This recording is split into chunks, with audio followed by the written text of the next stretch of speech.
I'm going to play two pieces. The second piece you'll recognize. They're both Irish pieces.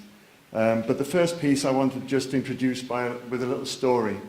Last year I went up to Scotland for a meeting, and I spent 3 days on an island called Lismore. And I wanted to go there because there's another island just right next to it, which you walk across to when the tide is low. Completely empty island, deserted. And this place was a spiritual retreat of St. Columba. So I particularly wanted to go to this island, and I spent some hours there, sat and meditated and played the flute and looked over. If you can imagine this tiny little island, and you sit there on the north of the island and you look north and you can see Ben Nevis and the snow-capped Ben Nevis. So beautiful.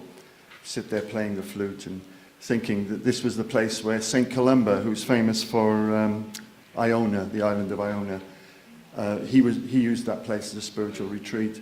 And so did the other saint it's connected with is Saint Maluag, who probably you've never heard of.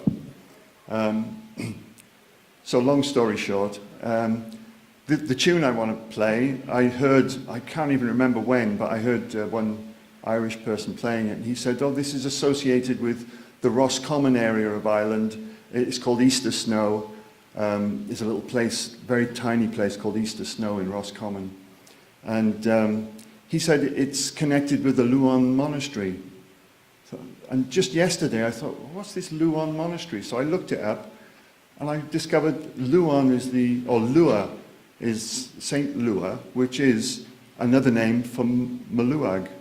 So the connection really sparked me. So if you close your eyes and imagine you're on this island looking up at Ben Nevis, maybe up the loch. There's Easter Snow.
I think you'll recognize this one.